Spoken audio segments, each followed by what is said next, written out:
Hey everybody, it's Matt from Junior Horror Movies, and welcome to day 23 of my 31 Days of Horror. Wow, almost less than a little more of a week to go, and then we're done with October. It's flying, guys. So today I'm bringing you a film from 1964.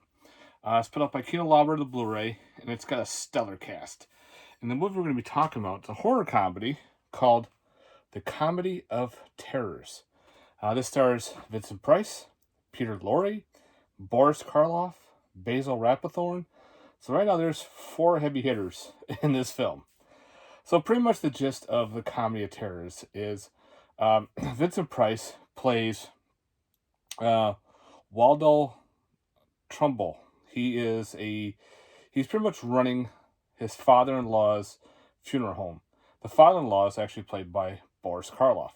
Trumbull is a drunk. He likes to just have his drinks, spend the money, and pretty much not pay bills. He's married to his boss's daughter, which is played by Joyce Jemerson. So she can't stand him, and he's just kind of like a dick. He has an assistant too, who's played by Basil Rathbone, and I don't know if he has his name on here. But anyway, no, Basil was the landlord. I'm sorry. Basil was the landlord of the funeral home, and Peter Lorre was the assistant. That's what it was. Okay. Yeah, it's a little confusing at some of them. So pretty much, Basil is always interrupting Trimble's parties to say, hey, you owe me money. Pay up, pay up.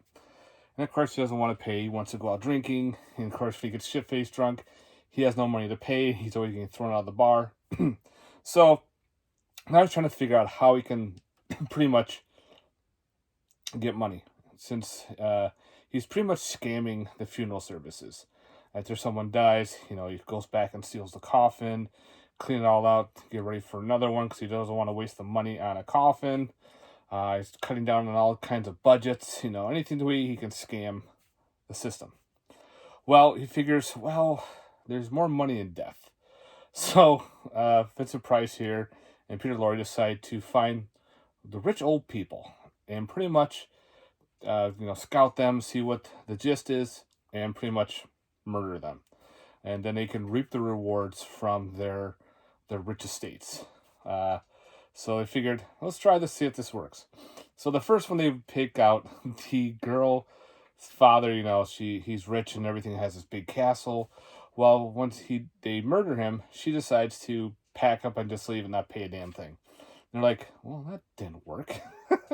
It's kind of funny. And then the next guy, the next guy they pick off, they try, I say, every time he dies, he comes back to life. He has some kind of weird, rare disease.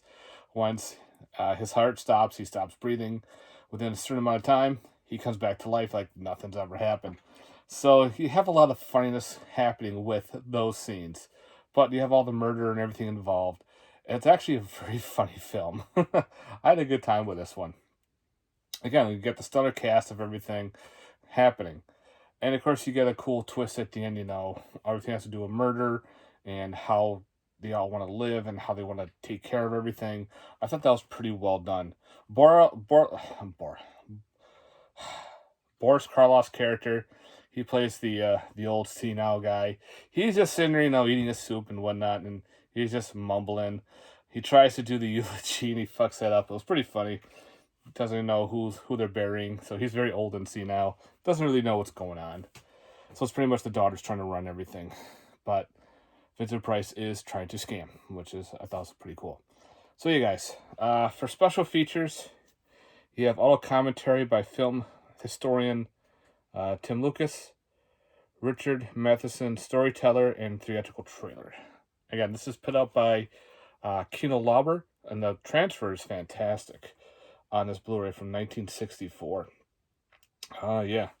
So you guys, if you like some old school horror comedy, if you're a big fan like Vincent Price, Boris Karloff, and all them, Peter Lorre, this is a definitely must own for your collection, guys.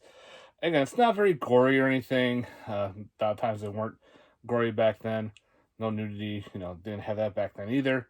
But you have a good story, and the story plays off, especially again with the murder and people coming back to life, being screwed over. It adds that cool comedy twist to it. So if you like those, I think you'll definitely have a good time with this one. So I definitely highly recommend checking out the Comedy of Terrors from 1964, guys. Again, this is day 23 of my 31 Days of Horror. Again, let me know in the comments down below, guys, and talk to you later. Say, have fun. Peace.